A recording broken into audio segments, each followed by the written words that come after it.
Bom dia, boa tarde, boa noite. Toda hora é hora de ouvir a palavra do Senhor e hoje nós vamos ouvir no livro de Hebreus 5, 6, 7 e 8. Vamos lá. Todo sumo sacerdote é escolhido dentre os homens e designado para representá-los em questões relacionadas com Deus e apresentar ofertas e sacrifícios pelo pecado. Ele é capaz de se compadecer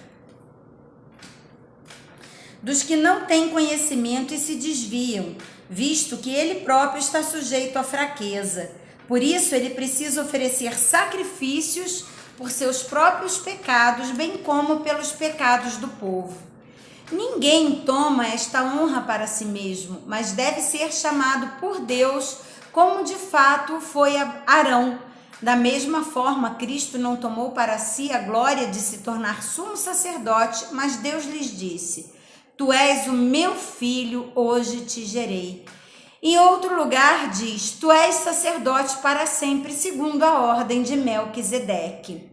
Durante os seus dias de vida na terra, Jesus ofereceu orações e súplicas em alta voz e com lágrimas, àquele que o podia salvar da morte, sendo ouvido por causa da sua reverente submissão.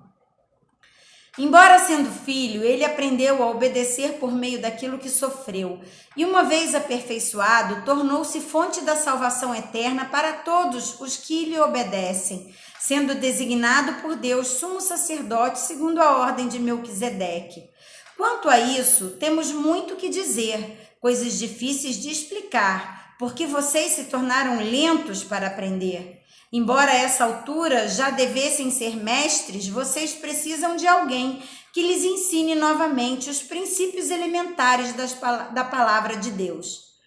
Estão precisando de leite e não de alimento sólido. Quem se alimenta de leite ainda é criança e não tem experiência no ensino da justiça, mas o alimento sólido é para os adultos, os quais, pelo exercício constante, tornaram-se aptos para discernir tanto o bem quanto o mal.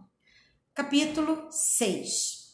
Portanto, deixemos os ensinos elementares a respeito de Cristo e avancemos para a maturidade sem lançar novamente o fundamento do arrependimento de atos que conduzem à morte, da fé em Deus, da instrução a respeito de batismo, da imposição de mãos, da ressurreição dos mortos e do juízo eterno. Assim, faremos se Deus o permitir. Ora, aqueles que de uma vez foram iluminados provaram o dom celestial, tornando-se participantes do Espírito Santo, experimentaram a bondade da palavra de Deus e os poderes da era que há de vir e caíram. É impossível que sejam reconduzidos ao arrependimento, pois para si mesmos estão crucificando de novo o Filho de Deus, sujeitando-o à desonra pública. Pois a terra que absorve a chuva que cai frequentemente e dá colheita proveitosa àqueles que a cultivam, recebe a bênção de Deus. Mas a terra que produz espinhos e ervas daninhas é inútil e logo será amaldiçoada. Seu fim é ser queimada. Amados, mesmo quando falamos desta forma, estamos convictos de coisas melhores em relação a vocês, coisas próprias da salvação. Deus não é injusto. Ele não se esquecerá do trabalho de vocês e do amor que demonstraram por ele, pois ajudaram os santos e continuam a ajudá-los. Queremos que cada um de vocês mostre essa mesma prontidão até o fim para que tenham a plena certeza da esperança, de modo que vocês não se tornem negligentes, mas imitem aqueles que por meio da fé e da paciência recebem a herança prometida. Quando Deus fez a sua promessa a Abraão, por não haver ninguém superior por quem jurar, jurou por si mesmo, dizendo: Esteja certo de que o abençoarei e farei numerosos os seus descendentes. E foi assim que, depois de esperar pacientemente, Abraão alcançou a promessa.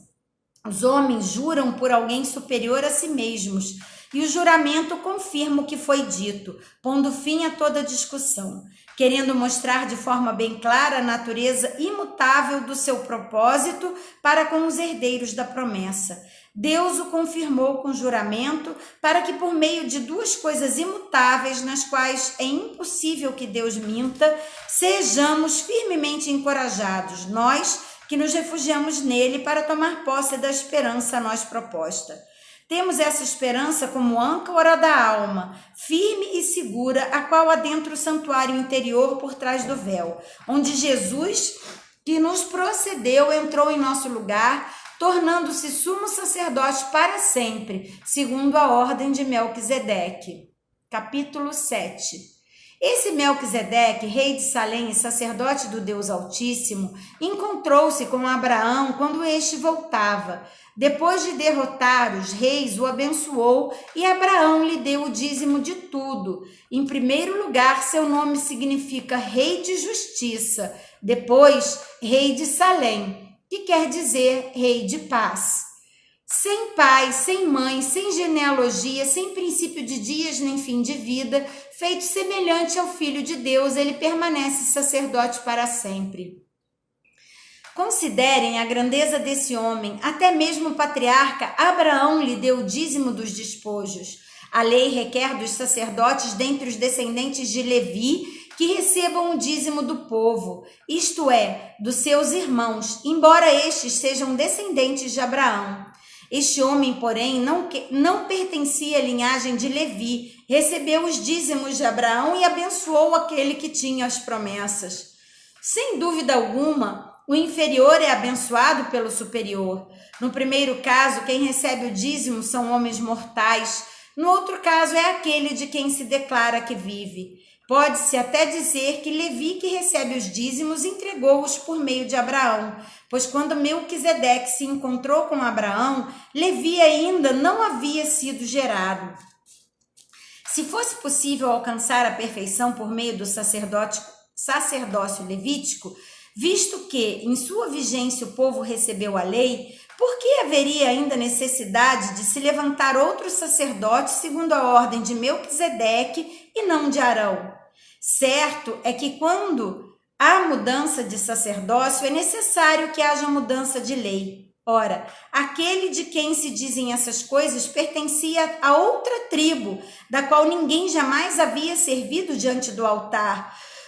Pois é bem conhecido que o nosso Senhor descende de Judá, a tribo da qual Moisés nada fala quanto ao sacerdócio. O que acabamos de dizer fica ainda mais claro quando aparece outro sacerdote, semelhante a Melquisedeque, alguém que se tornou sacerdote não por regras relativas à linhagem, mas segundo o poder de uma vida indestrutível, porquanto sobre ele é afirmado: tu és sacerdote para sempre, segundo a ordem de Melquisedeque. A ordenança anterior é revogada porque era fraca e inútil, pois a lei não havia aperfeiçoado coisa alguma, sendo introduzida uma esperança superior pela qual nos aproximamos de Deus. E isso não aconteceu sem juramento. Outros se tornaram sacerdotes sem qualquer juramento, mas ele se tornou sacerdote com juramento quando Deus lhe disse: o Senhor jurou e não se arrependerá, tu és sacerdote para sempre. Jesus tornou-se por isso mesmo a garantia de uma aliança superior. Ora, daqueles sacerdotes tem havido muitos, porque a morte os impede de continuar em seu ofício. Mas visto que vive para sempre, Jesus tem um sacerdócio permanente.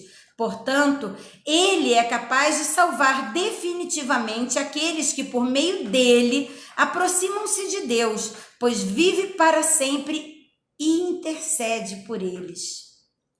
É de um sumo sacerdote como este que precisávamos, santo, inculpável, puro, separado dos pecadores, exaltado acima dos céus. Ao contrário dos outros sumos sacerdotes, ele não tem necessidade de oferecer sacrifícios dia após dia, primeiro por seus próprios pecados e depois pelos pecados do povo. Ele o fez uma vez por todas quando a si mesmo se ofereceu, pois a lei constitui sumos sacerdotes a homens que têm fraquezas, mas o juramento que veio depois da lei constituiu o Filho perfeito para sempre. Capítulo 8. O mais importante do que estamos tratando é que temos um sumo sacerdote como esse, o qual se assentou à direita do trono da majestade nos céus e serve no santuário, no verdadeiro tabernáculo que o Senhor erigiu e não o homem. Todo sumo sacerdote é constituído para apresentar ofertas e sacrifícios, e por isso era necessário que também este tivesse algo a oferecer. Se ele estivesse na terra, nem seria sumo sacerdote, visto que já existem aqueles que apresentam as ofertas prescritas pela lei. Eles servem num santuário que é cópia e sombra daquele que está nos céus, já que Moisés foi avisado quando estava para construir o tabernáculo. Tenho cuidado de fazer tudo segundo o modelo que lhe foi mostrado no monte. Agora, porém, o ministério que Jesus recebeu é superior ao deles, assim como também a aliança da qual ele é mediador é superior à antiga, sendo baseada em promessas superiores. Pois, se aquela primeira aliança fosse perfeita, não seria necessário procurar lugar para outra. Deus, porém, achou o povo em falta e disse: estão chegando os dias, declara o Senhor, quando farei uma nova aliança com a comunidade de Israel e com a comunidade de Judá. Não será uma aliança que fiz com os seus antepassados quando os tomei pela mão para tirá-los do Egito, visto que eles não permaneceram fiéis à minha aliança, eu me afastei deles, diz o Senhor. Esta é a aliança que farei com a comunidade de Israel depois daqueles dias, declara o Senhor. Porei minhas leis em sua mente e as escreverei em seu coração e serei o seu Deus. E eles serão meu povo. Ninguém mais ensinará o seu próximo nem o seu irmão, dizendo: conheça o Senhor, porque todos eles me conhecerão, desde o menor até o maior, porque eu lhes perdoarei a maldade e não me lembrarei mais dos seus pecados.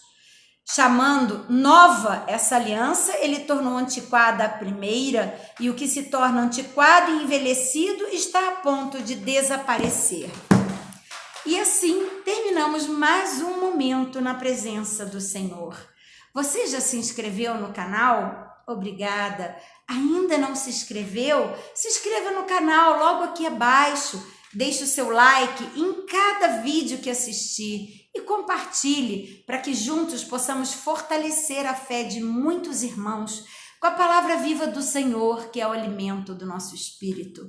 Um grande abraço e até amanhã!